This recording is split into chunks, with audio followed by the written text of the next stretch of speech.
जिनकी अहमियत लोगों ने खो दी, चाहे उसमें परिवारों में बुजुर्गों की अहमियत हो, चाहे विचारों की हो। बुजुर्गों की अपनी अहमियत है, तो मैं मुझे किसी एक हमारे बुजुर्ग, मेरी मित्रता भी बुजुर्गों से ही है, तो एक बुजुर्ग मित्र ने बड़ी कहानी सुनाई और हास्य भी था उसमें। बोले एक लड़के की गांव में शादी नहीं हो रही थी,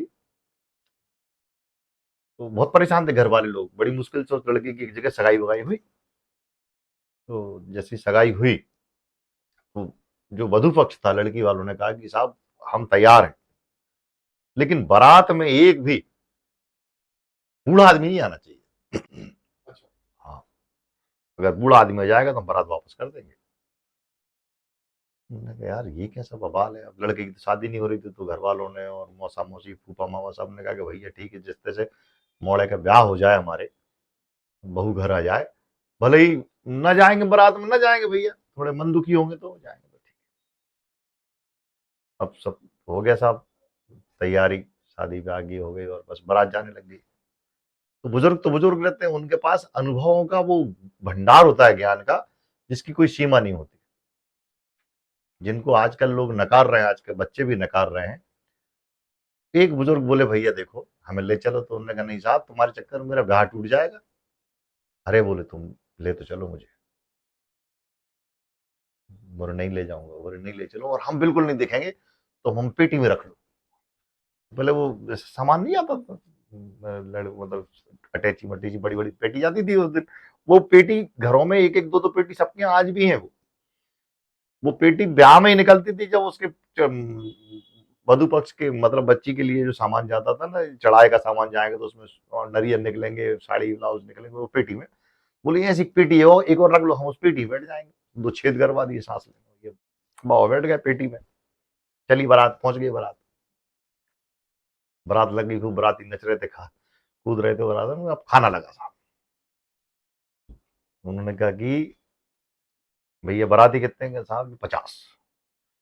50 बकरे ला के दे दिए कि हर बाराती को एक बकरा खाना है, और अगर तुम एक बकरा नहीं खा पाए तो बारात वापस हो जाएगी। अब सब लड़के लड़के थे, उछल कूद मचाने वाले, उनमें इतना दिमाग कहां से आएगा, उनमें साले सीधे लफड़ा फंस गया। एक आदमी एक बकरा कैसे खा सकता है, मर गए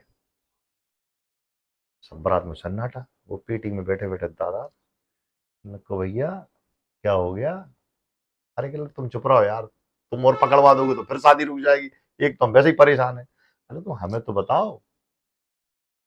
उनमें से एक लड़के कहा काका जी, बीजा कह रहे हैं जितने बाराती हैं सबको एक एक बकरा दे दिया, उन्होंने एक एक खाना है, जो नहीं खा पाओगे तो बारात वापस हो जाएगी। उन्होंने कहा मूर्ख, एक काम करो, 50 बकरे 50 बाराती, एक बकरा लाओ, काटो छीलो फेंक लो, जो थोड़ा थोड़ा सब पेस्ट से पड़ेगा। दिमाग दे दिया उन लोगों ने, ऐसा करे तो 50 बकरे 50 लोग में निपट गए। जैसे बारातियों ने कहा साहब हमने 50 लोगों ने 50 बकरी, ये तुम्हारे सामने। लड़की वाले समझ गए यार इन बारात में कोई ना कोई पक्के में बूढ़ा आदमी है। उन्होंने बताओ तुम्हारे पास कौन आदमी बूढ़ा है? अरे कोई नहीं है, कोई नहीं, कोई नहीं। बोले ऐसा हो ही नहीं सकता कि तुम्हारे इस बारात में बूढ़ा आदमी ना हो। बूढ़े रहने तो वो दादा काका जी वहां अटैची में बैठे थे, निकले आए, गल देखो इनमें अब तुम्हारी बारात वापस, बारात वापस नहीं होगी, बारात भी जाएगी, हम ब्याह भी करेंगे, तुम सबका सम्मान भी करेंगे। हम लड़कों को ये बताने की कोशिश कर रहे थे कि बुजुर्गों की कितनी जरूरत है, अहमियत है। बुजुर्ग वो ज्ञान का भंडार है जिन्होंने इस जीवन को जिया है, नीचे से लेके धरातल से लेकर आसमान तक की ऊंचाई उन्होंने नापी, और आजकल के बच्चे उनका निरादर करते हैं, हर बात को डिनाई करते हैं। तो आशा ये है कि हमको जिस चीज की आवश्यकता है, जिससे कुछ प्राप्त हो सकता है, उसको हम ध्यान ही नहीं देते, और ये वास्तविक सत्य भी है। कहानी के रूप में था, कटाक्ष था, लेकिन मुझे ऐसा लगा कि जो उन्होंने मुझे सुनाई कि वर्तमान समय की जरूरत है। परिवार के बिखरने का कारण क्या है? निरादर तो है बुजुर्गों का, और कुछ भी नहीं।